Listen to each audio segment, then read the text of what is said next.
Greetings all. My name is Patrick Howell, head of the communications unit. We're here on our second episode of the thing we call experiences. And we have a guest here, special guest. His name is Mr. Bjorn Hanley. Yes. Greetings. Good to be here. Thanks for coming. Now, I brought Mr. Hanley on because specifically about his trip to, well, he went to Africa. He'll fill in exactly when Africa, but so we're gonna just jump right into this, okay? And also, he has, I want to say he has the most subscribed YouTube channel. Well, in Nevis, I don't know about Sinkits, but anyway, he'll fill those in for us too. So, going right into it. Mr. Hanley, again, thanks for coming. So, this trip to Africa, how did that even start? Well, it actually started, I got the idea years ago because just by chance I was scrolling through YouTube and then I saw some young African YouTubers going out to the different cities in Africa and showing and so on. I'm like, this is different. These videos that they're doing, you could see is not, they didn't edit anything. It's like authentic videos they're doing, going out and showing different areas. And I'm like, this is good. I could do this. So I just started a channel. I didn't know anything about YouTube. I didn't even know how to edit my name on YouTube. I didn't even know I had a YouTube account. And then I just started to search through everything, and bit by bit I edit the page. I just started to post videos, and I just learn as I go along. And then it was a journey. So I trained myself with everything that I know on YouTube. Nobody showed me anything. I just bit by bit learn as I go along. Well, okay, more specifically, we're going to get to the YouTube part of this. And just like Mr. Hanley mentioned, let me let you know, once you have a Gmail account, something, Mr. Tyrone Davis at gmail.com, just know you have a YouTube channel. Most people don't know they have a YouTube channel. You have a YouTube channel, but you just have to go in and activate it. Everyone, once you have a gmail.com email, you have a YouTube account, just so you know. So, back to you. How did your whole, the concept of you going to Africa, how did that start, I mean? That started, as I said, with the young Africans I was looking at. They were in Kenya, Uganda, Rwanda, Nigeria, Ghana. And I'm like, I didn't know Africa got these beautiful cities and look so nice. Some of the areas they were showing, I'm like, wow. And then I just got the idea, man, I would like to visit this place one of these days and do these same videos. So I just started to think about it, and then I said, you know what? Let me start in Nevis. So in St. Kitts and Nevis, I got about 140 something videos that I do in the past, vlogging in St. Kitts Nevis. And I just started in St. Kitts Nevis. It was going very slow and thing, and then bit by bit, you get more and more subscribers, you get motivated. And that's just how I started. Yeah. So I got a playlist there with 140 something videos from St. Kitts Nevis. Mr. Hanley, you still ain't giving me the connection between getting out of Nevis to Africa, you know? I want to know how that happened. How that happened, yeah. Well, I started to plan, but then I said, man, to go to Africa, I need money. And you wouldn't believe, I wasn't working at the time, you know. I was unemployed at the time, but I doing YouTube vlogs and so on. So to be clear, this is something you initiated on your own, or were you invited to come to Africa? No, I initiated it. And, okay, good. Okay. Yeah, so I said, boy, you know what?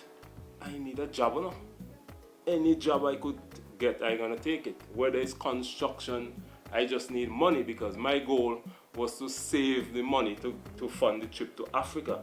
And then my goal was once I'm in Africa now, hopefully I will get monetized there because the viewership would increase there, and then that would carry me on after that. And man, that plan worked better than I thought.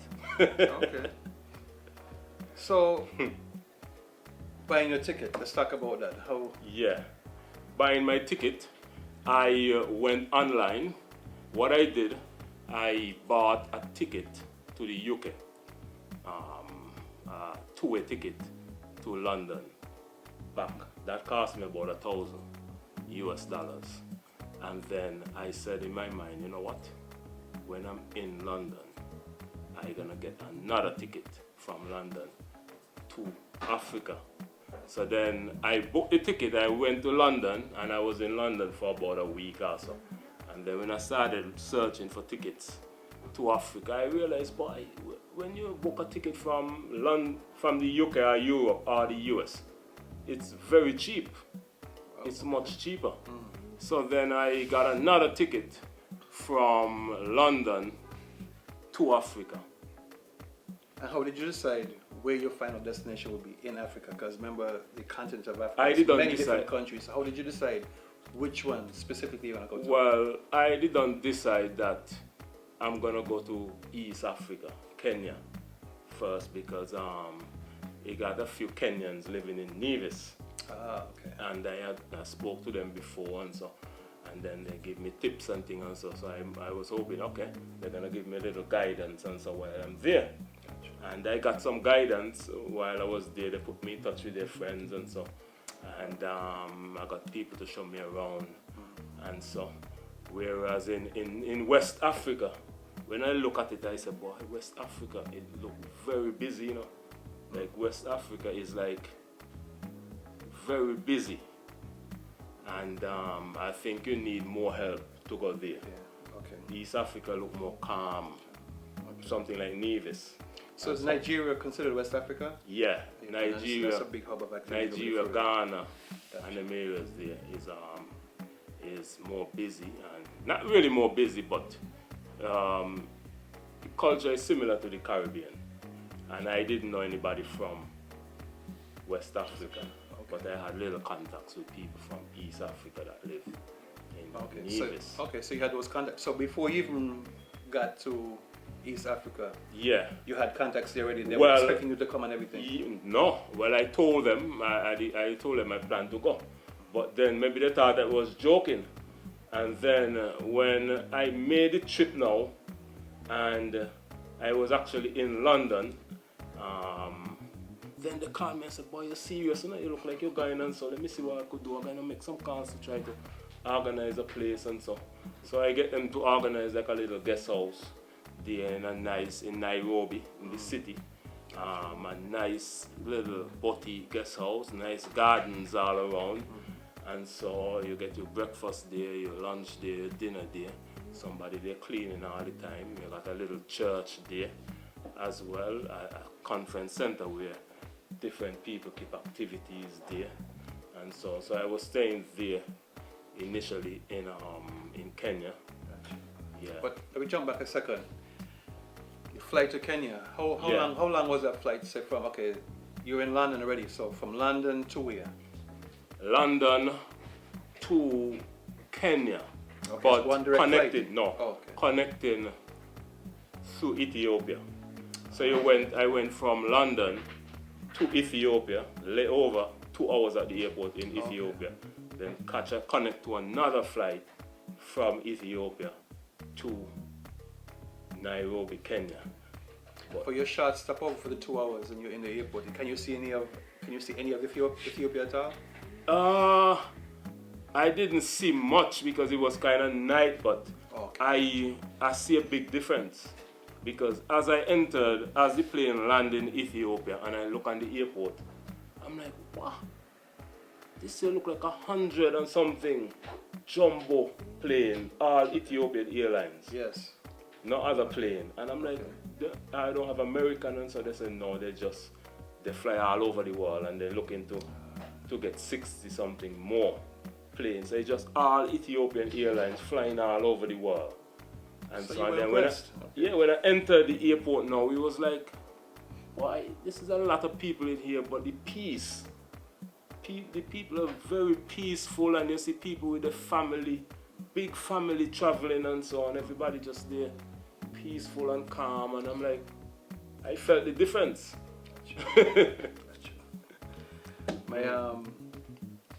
I had a stepfather at one time. He was Ethiopian, so I grew up somewhat with that culture, with food and everything. And you're right, they're kind of quiet people, peaceful people for real. Yeah. All right, so let's jump to Kenya now. You get off the plane in Kenya. Tell me about day one. I got off the plane in Kenya. It was night time, so I had organized somebody to pick me up at the airport. So then the guy at the airport had a cardboard box up saying, "Welcome, Bjorn Hanley." So they said, just look for the person with the cardboard box. So I went straight to him. He dropped me to the airport. It was night. Yes. Not the airport, the guest house. It was night. And in the morning now, I said, boy, this place looks beautiful, man. Green and nice, and the grass green, the trees tall, nice. And I look outside the window, I see people out there having breakfast and so, looking peaceful. Nobody rushing, no argument, nobody talking hard. It's just everybody moving in order, you know. So that was my first impression, the peace and then the beauty of the environment and the weather. The weather was like a little, kind of like now, a little cooler. Gotcha. Then no, nice and cool and everything, man. And the sun was out, but the weather was cool and nice. So that was your first impression. Okay, so you wake up in the morning, you're there now. So tell me about your first breakfast in Kenya. The first breakfast was different. They said they had something ugali. It's like white maize. They do like cornmeal. It's like you do it like cornmeal, but it's white. White, okay. But then I put in no salt, nothing. There's just water. Yeah. Yeah, but it tastes good. And they try in the maize meal, the white powder in there, thing it up.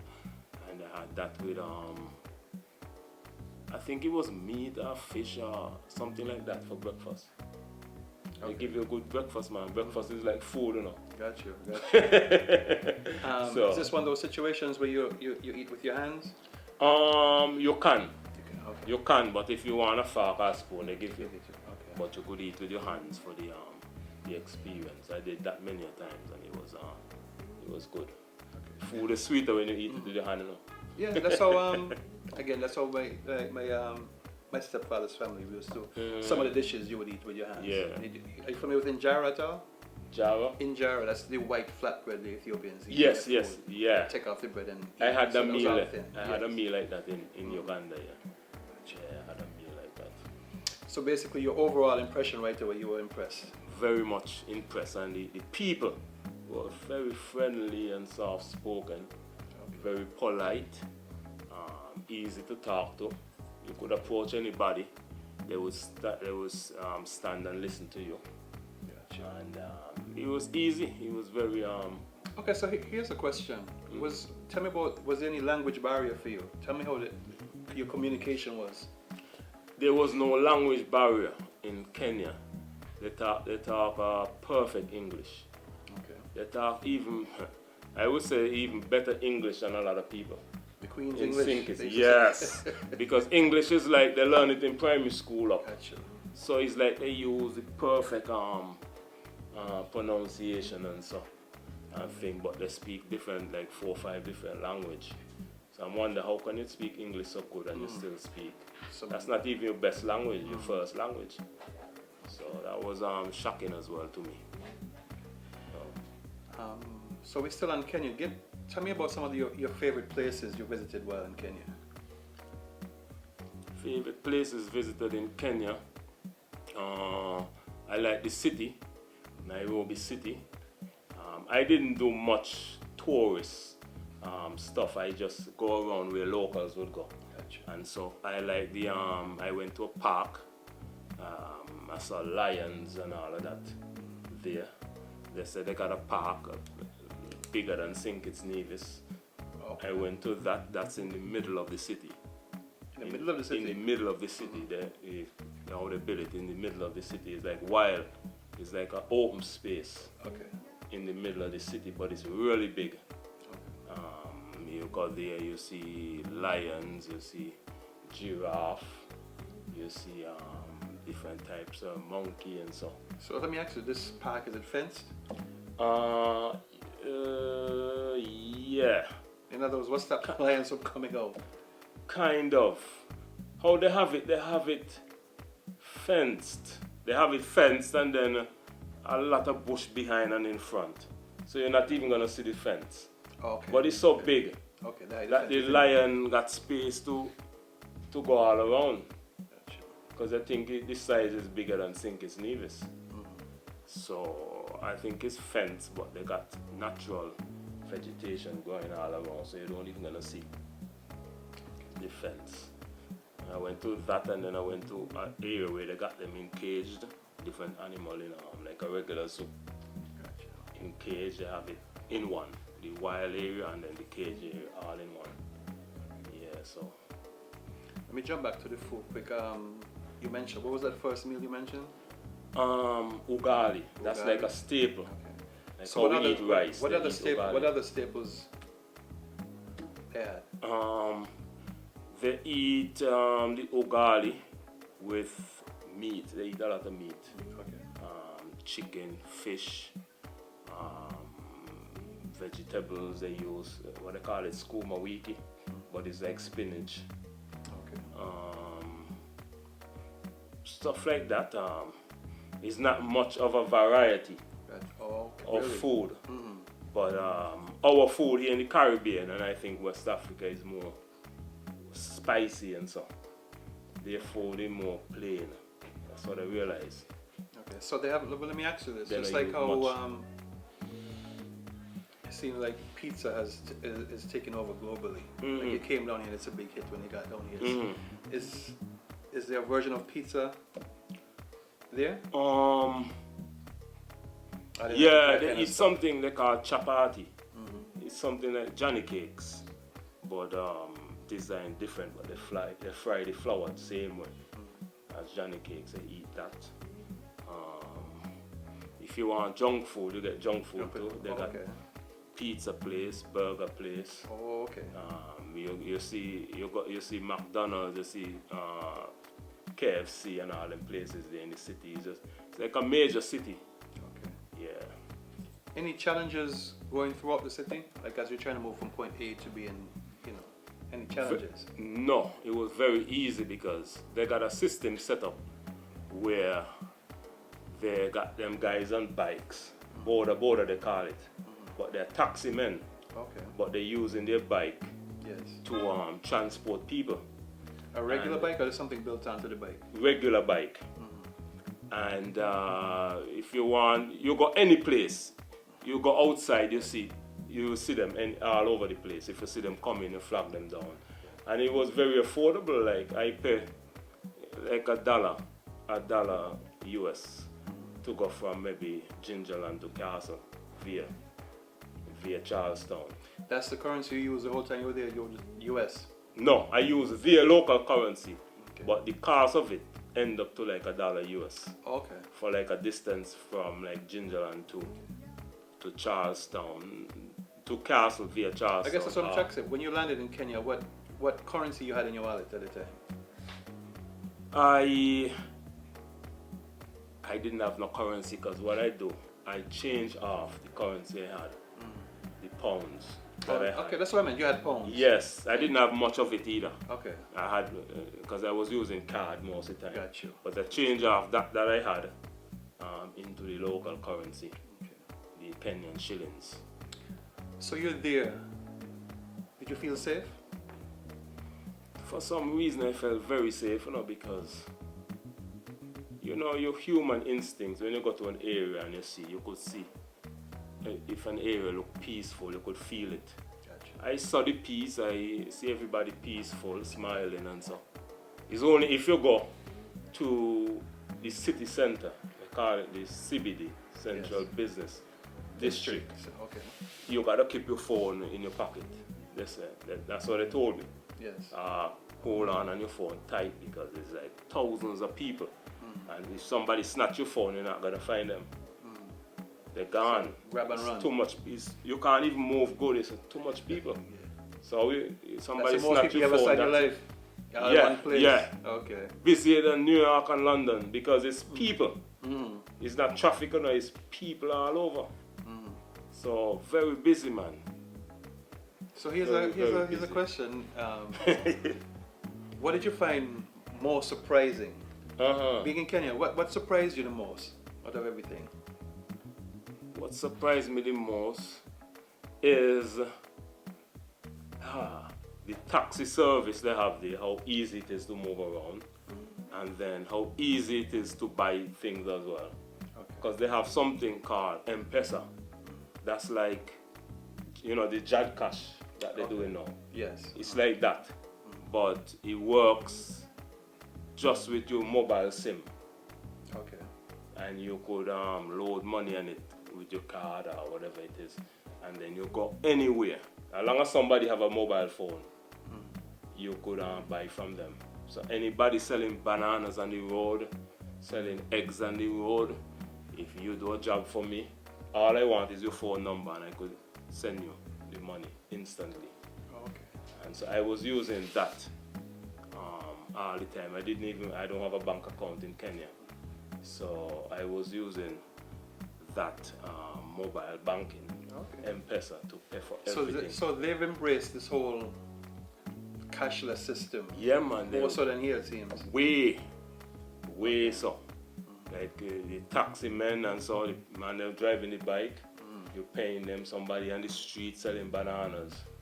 They walk past, you pay them with that.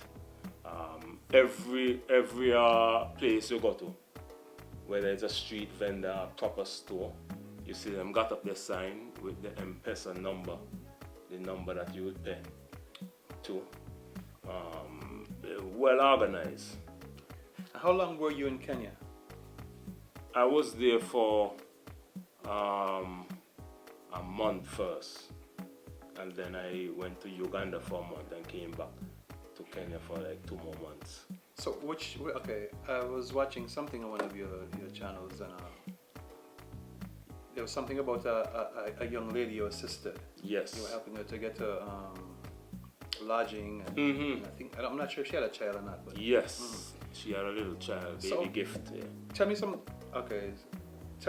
me how that even started, and tell me some about that.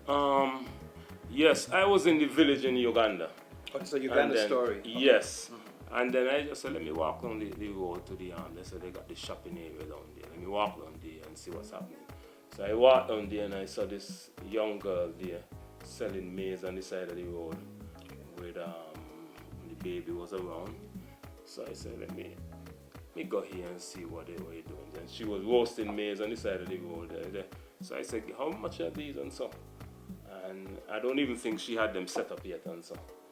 And then we just started talking and so on. And she told me she coming from Sudan. So I said, how old are you? And so she said, she's 16. And then the baby run to her. I said, that's your baby? She said, yeah. And I said, you're here selling maize and so? I said, you go to school and so? She said, no. So I thought she stayed with family. Okay. And then I said, boy, this is unique. And then when I went back to the area again and so, I found out that she staying alone.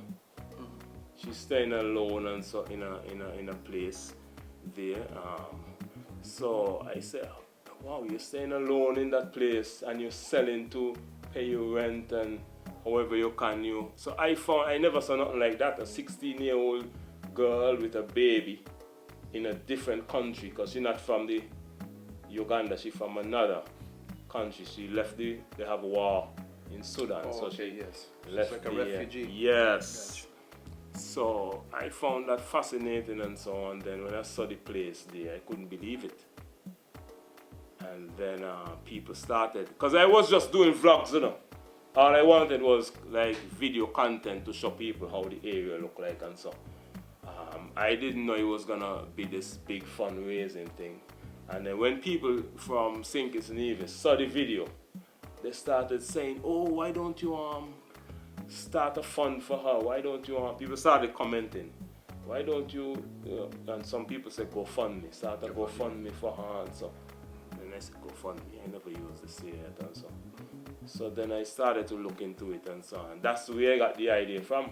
Somebody who was watching the video, people who were watching the video wanted to donate to her. I said, how can we donate? I started getting messages, how can I donate to her? How can I do? And that's when I started the thing, and the rest is history. So what were you, from your movement there now, what were you able to secure for the young lady? I was able to secure a new place, a rented place with furniture, bed, like a stove, food,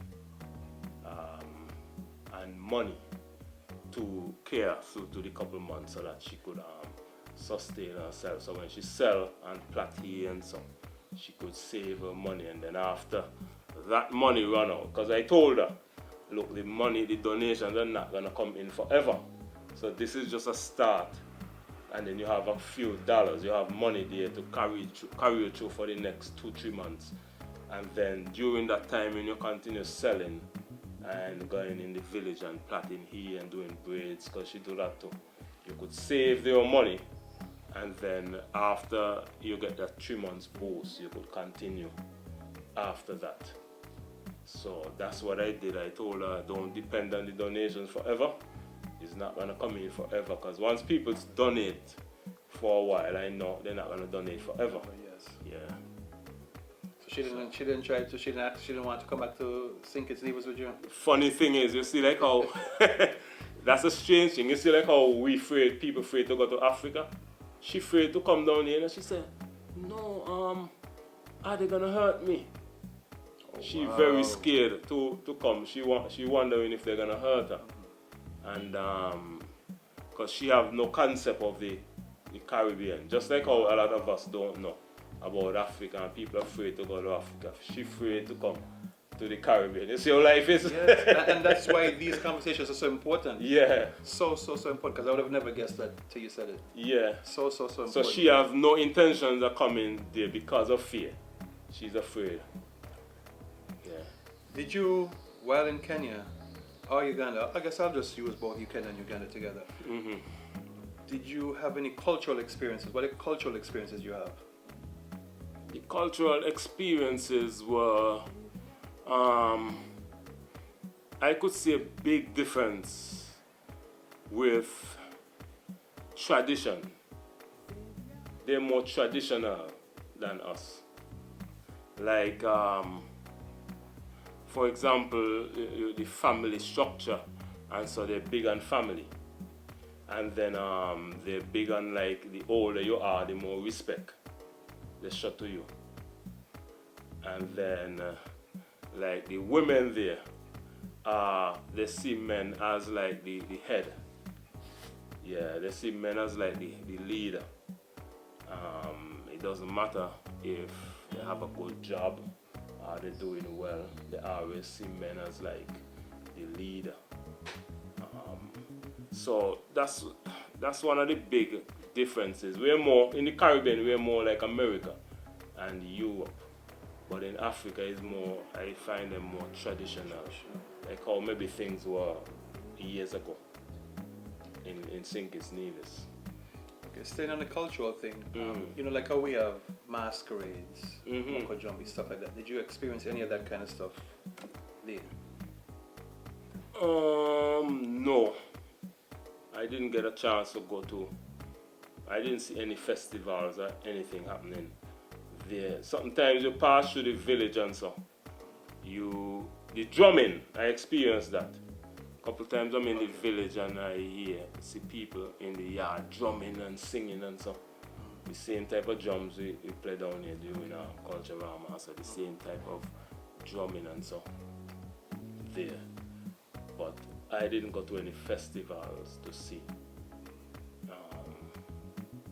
that cultural. I think when I went to the park, I saw the what they call them again, boy.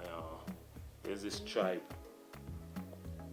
Maasai. Yeah, Maasai. The Maasai people. So the tall. Yeah, tall ones, I saw that. Yeah, they were, and then that. You see, like how we just do during Carnival and Culturama. We dress up in Makajombi and we dance and things and so. They do what they do throughout, you know. That's how they live. It's like, how how you see them doing the cultural thing. That's what they do every day. They just don't do it like once a year, now and again. That's how they live. So they were there jumping up and singing and so. So in spite of the colonialism that happened in Africa, they still managed to hold on to their traditions. Yeah, man. The Caribbean is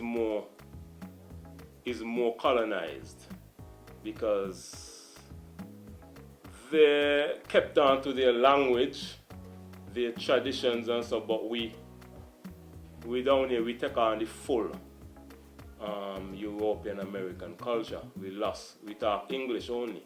Yes. You see what I mean? So the language. What I realize is that culture is in the language. Because we talk English only, we are like more westernized, like American and British. Because we speak their language only. So we understand from English perspective, whereas they speak different languages. So the way how they look at life is different. So I would say we are more colonized than them, based on what I see. So in speaking to you, you sound like you grew really fond of these people that you're into. So how come you didn't bring back an African wife? Well, maybe next time. So you do have plans to go back? Yeah, I think I'm gonna go back. I'm looking at maybe later this year. Sometime this year, I'm gonna go back and see how it goes. But for the first time around, it was just learning, you know, because first time there and so now I know what to expect, and I go back again. Hopefully, maybe I will find a nice lady there next time. But I have a few friends. I have a friend there I normally talk to. I met a nice lady there as well. We're in touch still. You sure you want to give out all of this information? Because remember, a lot of women will be watching this interview. You know, you sure you want all this to go? You're right. It's not a good idea. Yeah. So, but it's early days still. I gotta understand. We gotta learn it. So, he's still single for now, folks. So mine, if you're gonna put in your bid, put it in now because, okay, you've been watched. So, before the interview started, we spoke. Okay. You know, we do the small business focus, but he also has a small business, and it's tied heavily to this trip he made to Africa. You have 2 YouTube channels. You were telling me. Tell me about your YouTube, like how you started in the whole YouTube thing, like you were telling me before. How I started with YouTube initially 5 years ago. I used to watch some YouTube videos of some young Africans going through the villages, the cities, and talking about what they see. And like doing video vlogs and so on. And I saw them and I said, this is something I could do because it was very authentic. You could see they didn't do much editing and so on. So I said, man, I could do this. So that's where I got the YouTube idea from. I knew early on that it could pay because I used to follow some Africans and then they're traveling to different countries and so on, and people comment in the comment section asking them, how do you pay for all these trips and so on thing? And they say, well, I'm paying because of YouTube. YouTube pays. So I'm thinking, I started to research and then I figure out, okay, you have to have like 1,000 views and 4,000 watch hours. 4,000 hours of people watching the videos and 1,000 subscribers before YouTube send you an offer for you to monetize the channel, and then you accept and then you could monetize. So I had that goal in mind. I did that it would have taken that long. Okay. Because I started in 2020 and it took me about almost 4 years to get 1,000 subscribers, you know. Yes. Yeah, it's when it's not like Facebook. No, man. Not the YouTube game at all. Facebook, you get followers and friends quick. But YouTube now, people have to subscribe. Yes. Like your videos and subscribe to it. So you cannot invite anybody to subscribe to you. You cannot request nobody, no friends. So YouTube is harder but easier at the same time. Harder to start off with, but once it gets rolling, Yes. it becomes very easy. Because remember I told you, it took me about 4 years to get 1,000 subscribers. So it's only after I started in 2020, it's only when I took that trip to Africa, I got enough subscribers and enough watch hours Yes. to monetize after 4 years of doing YouTube videos. At that point I had something like maybe around 300 videos already. And then within a year now, I got 20-something thousand subscribers in a year. And that's impressive because the whole time, well, locally, the whole time I thought who was running the YouTube game locally was Perspectives Media. No, they have about 12,000 subscribers, and you have how many? I have, last time I checked, 22,900 and something. Wow. Yeah.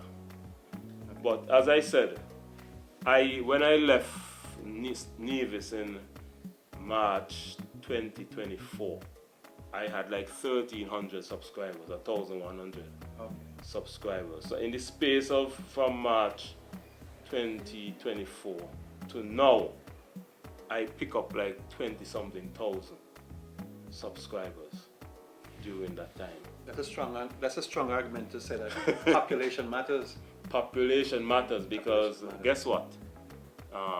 Let me give a little secret here. With YouTube, if you start your YouTube channel, like for me, remember I told you I had 100 and something videos in St. Kitts Nevis. Yes. Talking about St. Kitts Nevis vlogs and so there. The issue with St. Kitts Nevis now, the population is very small. That's why it took me that long. Because I was just focusing on the St. Kitts Nevis market, thinking that people from outside would watch as well. But the thing is those people from other countries wasn't seeing the videos. Because guess what?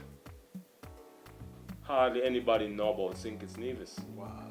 So when I do a video about St. Kitts Nevis, the people who are in Africa, in the US, Canada and so, unless they're citizens live over there, they're not gonna even watch the video because they don't know it exists. Gotcha. And because I guess for resources reasons, YouTube have the algorithms where they channel certain content to certain parts. Yes, and not many people out there searching for St. Kitts Nevis content.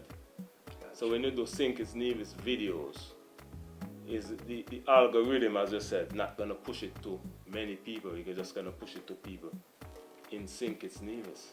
Okay. And that's how I was able to grow after 4 years so fast. Because then, as I said, I started doing videos that target other markets. Well, before I forget, let the people know what's the name of your YouTube channel. The name of my YouTube channel is, I have two. One, the first one, the initial one, that have 22,900 and something subscribers. That's called Bjorn Uncut. That's my name, Bjorn Uncut, UNCUT. And on that video, I started off doing vlogs, travel vlogs and so. And then one time I was in Kenya and I reacted. I did a video sitting down inside because it was raining a lot. And then I do a video about an event that was happening in Kenya, like news, and give my opinion on it and so. And I realized, this video get a lot more views than a lot of the other videos I did doing vlogs. So then I started doing more videos like that and realized people like those type of videos. When you say people, which people? You talking about the African people? Or just random? African people, people in the UK, Africans in the UK, Africans and Caribbean people in the US and Canada, African Americans. Generally, people love those videos because what happened? You're talking about something they know. Okay. If you're reacting to a news that's already out there, so they want to know information about the news. So, as the YouTube gonna push the videos to them. Yes. You understand? Because they have to kind of force to cater to that huge Yes. audience, African audience. Yes, and then because of that, I say, you know what? This channel is leaning towards news, reacting to news and so. So let me keep it as that, and then let me create another channel called Beyond Travel. And I'm gonna use that channel to do all traveling vlogs, and when I go to different countries, if I'm gonna talk about visas and immigration issues, and so I post it on that channel. So that channel I started early January, Beyond Travel. My name Bjorn, then Travel, Travel. That video, I have up about 5 videos so far. He got over 100 subscribers so far, 120 something subscribers so far. So that channel is gonna be mostly traveling channel, and then I'm gonna continue with the first channel doing the the news, because you gotta give the people what they want to know. Of course. Yeah, you might got a different idea, but the people gonna tell you where to go. Gotcha. How was the internet service? The internet service in Kenya was better. In Uganda, I got a little issues with internet in the village, but then afterwards, because what I was doing, I was paying for data all the time, and then the data would run out like in 2 days time, and I'm like, man, I just upload one video and this data finished. So then I said, man, I gotta go and get a proper package to last a whole month. So it wasn't unlimited internet, but I got a big package that could last a whole month, and that's how I survived. I got the videos up in the village in Uganda because I went and got a modem and a package. So the internet is good. The internet is there. You got different companies doing internet service and so. Maybe a little cheaper than here. Yeah, but in terms of speed and so, maybe around the same thing as here. Back to your YouTube channels, how many subscribers would you need before you could say, well, you could retire from doing everything else? And maybe you don't retire. Maybe you've already retired. I'm not sure. You only need, to be honest with you, you don't get paid by subscribers, you know. You get paid by the views. Okay. So once you're monetized, yes. Like for example, if you're monetized today, if I got 100,000 subscribers and you only got 1,000 subscribers, but then your videos getting like 40,000 views and my videos getting like 2,000 and 3,000 views, you make more money than me with your 1,000 subscribers. See, and that was a common well, at least that's what I thought. I thought it was all about the subscribers, yeah. But okay. Yeah, but here the thing is, the more subscribers you have, the more likely is the more views you're gonna get. Yes. Because if I post a video, instantly that video will have a market of 22,000 people that if they're interested in it, like if I post a video, when I realize nowadays, when I post a video, as long as my audience like that video, interested in that topic, I would get like, you would get maybe 2,000-3,000 subscribers a day. I mean, views a day. Yeah, I remember a time I did a video there. I think it got up to 130,000 views, and for the video got 500 views, and I looking on my screen, 500 views, and then I refresh. I see 550 views. 3 seconds after I refresh again, 590 views.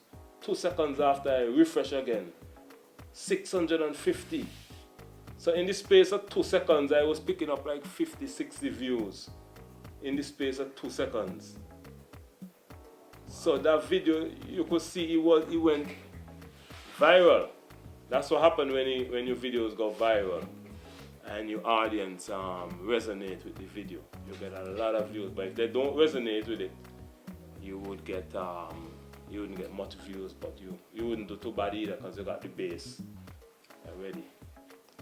But you with let's say you only got 1,000 subscribers,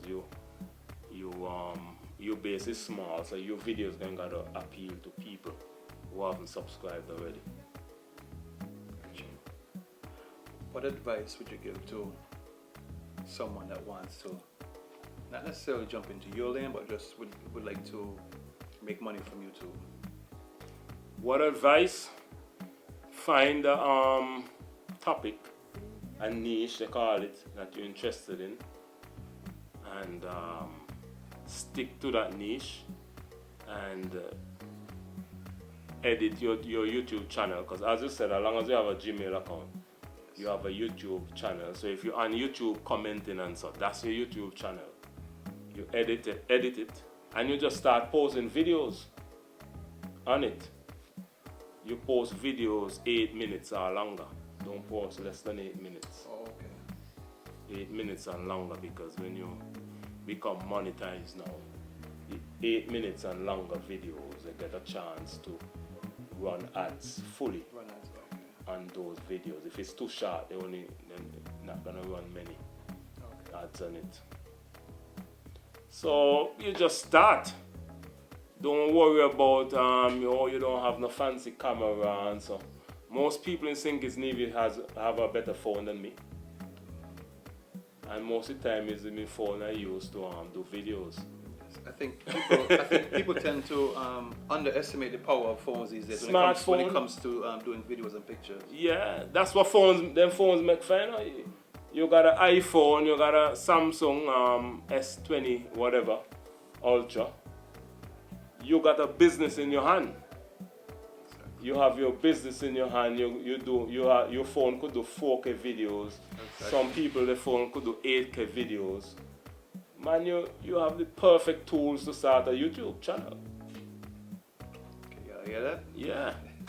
All you need, let me give you a secret. All you need to start a YouTube channel is a smartphone and internet. You don't want anything else. How many people have a smartphone and internet? Everybody. So if there's a person out there, young person, well, it could be any person who they could reach out to you. Sure. For advice. Okay. Sure. Well, 2 or 3 people reached out to me already. Want to know how they could start a channel, a YouTube channel. So I explained to them they have one already. It's just to edit it, and figure out what you're gonna do on that channel.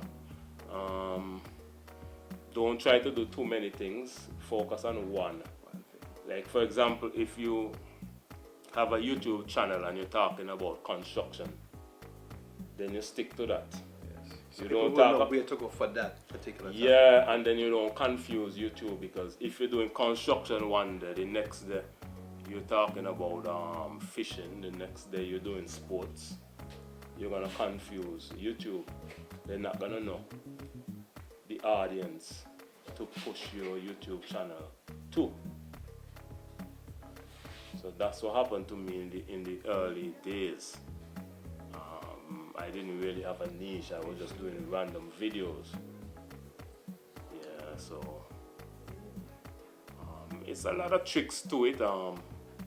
But it took me a long time to figure them out, but I think I kind of get the hang of it now. That might be a nice topic for you to vlog on. Mm-hmm. You know, I think people would, especially people who are familiar with you, they'll probably tend to tune into you more because, okay, I know Bjorn Hanley. He went and did it, so that makes me feel like, oh, I can do it also. Yeah. So let me reach out to somebody who actually know, like will speak that language to me and tell me exactly how to get going. Yeah. Let me jump back Africa for a second. Between, I don't want to put one against the other, but where did you have the best experiences, Kenya and Uganda? I enjoy Kenya more because in Kenya, where I was in Kenya, in Nairobi, they're more used to like foreigners. Okay. It's a major city, a lot of tourists got there. Yes. And so you fit in more there. But where I was in Uganda, Uganda is a landlocked country. Okay, gotcha. You don't have no sea around. Gotcha. So they don't get much tourists, maybe from the UK, like you get a lot of maybe white people and stuff from the UK. But for a person like me and you to go there, they're gonna think we're coming from Ghana or Nigeria or somewhere else. So they're not too used to seeing a lot more diverse people there. So they were kind of suspicious. I don't know, well, you're a government agent, you know. Yes. You know, you tell them you're a tourist, and so tourist? No, you can't be a tourist. You look like us. Especially, but when you talk, you're gonna sound different from them too. Yeah. So what they thought I was something like a government agent come to spy on them. Because they're like, how is this guy here? You look like you're coming from the US, UK, but you're in the village. This doesn't, you're in a Uganda village, this doesn't make sense.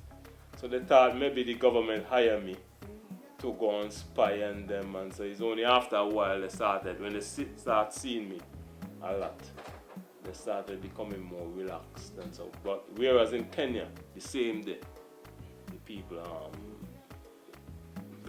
are open. Kenyans are more open. Yeah. So here's a question.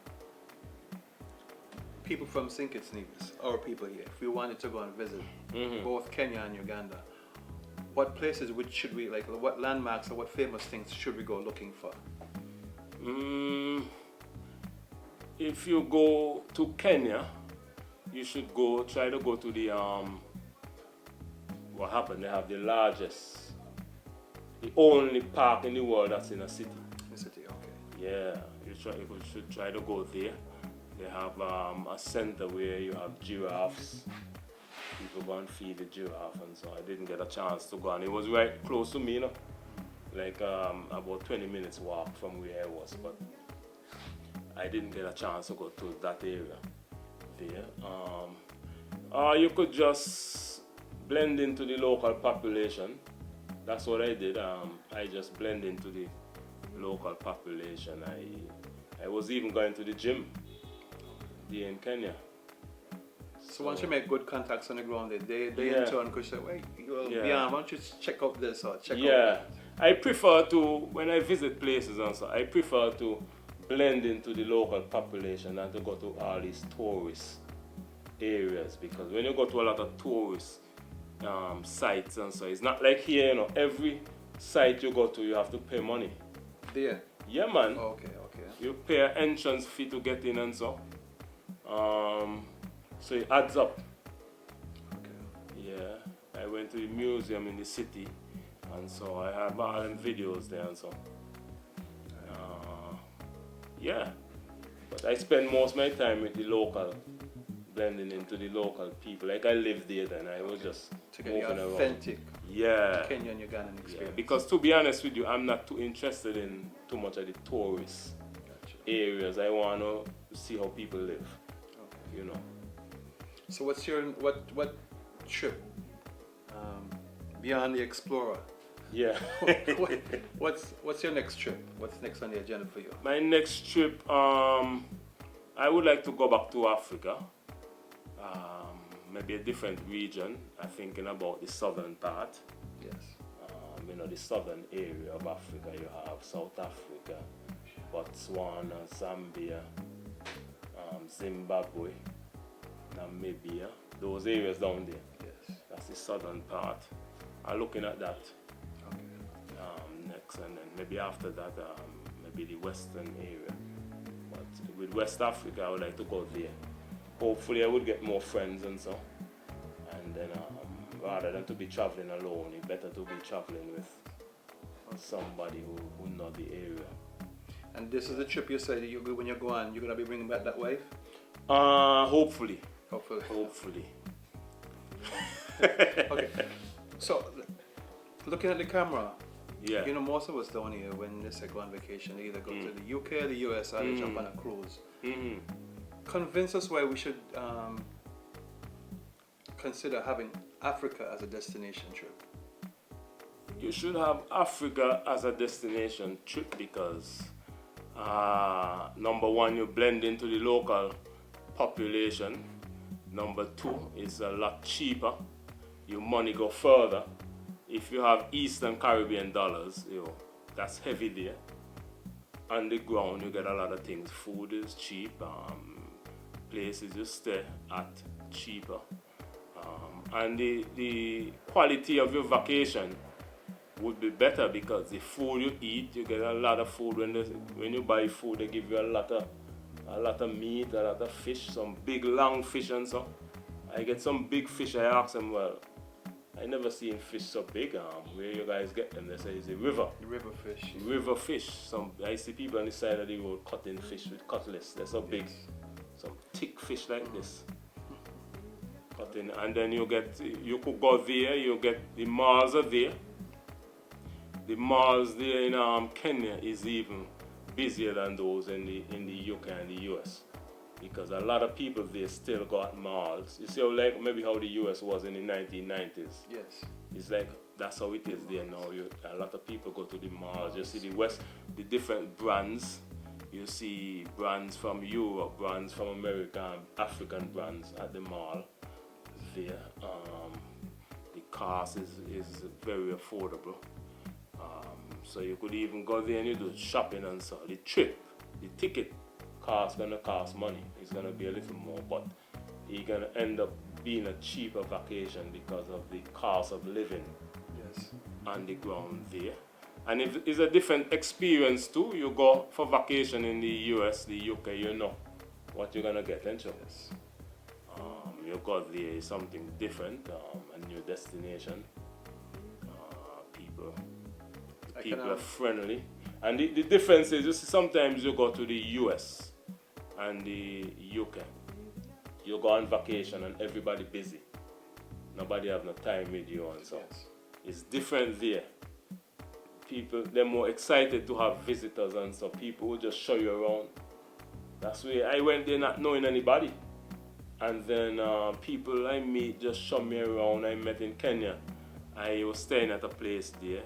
We had a young medical student was staying there as well. He about maybe 21 or so. And he showed me throughout the city. And so, tell me anytime. People got time, you know. Yes. It's different too, like in the US and the UK where people busy working all the time and so. So they're really big on hosting. Yeah, man. Big on hosting. Yeah. They appreciate visitors more than Europe and the US. Okay. You mentioned about the food being cheap and you're getting a lot of it.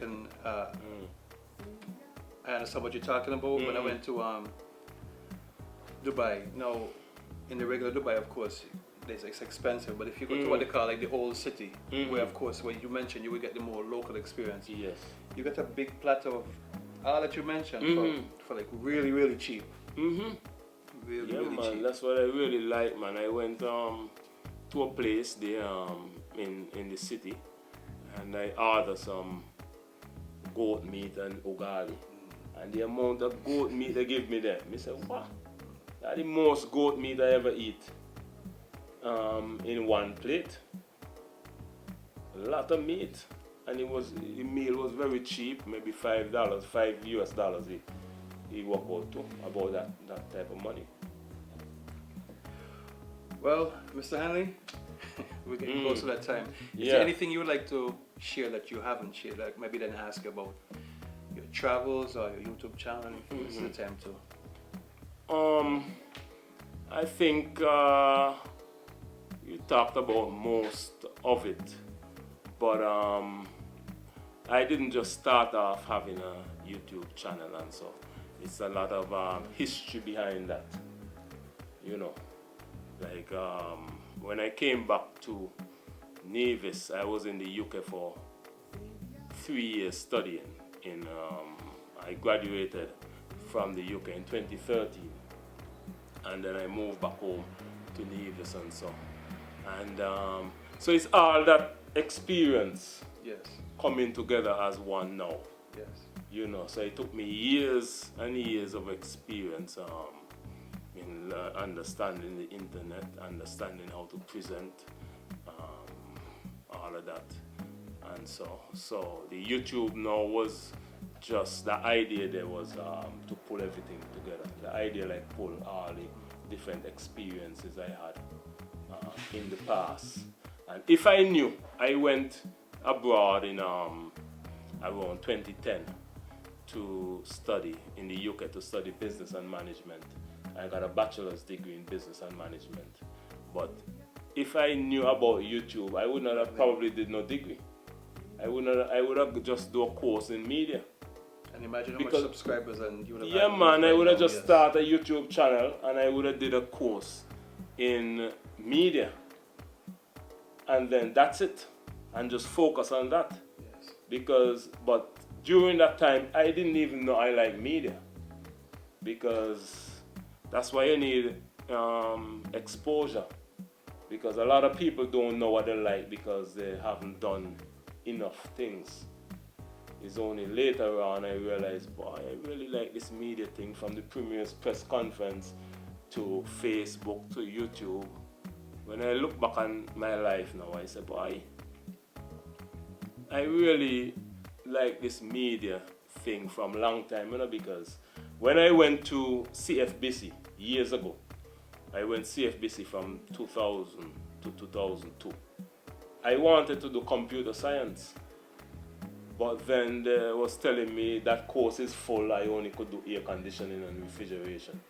So I went along and did the air conditioning and refrigeration, get a certificate in it, but I didn't like it.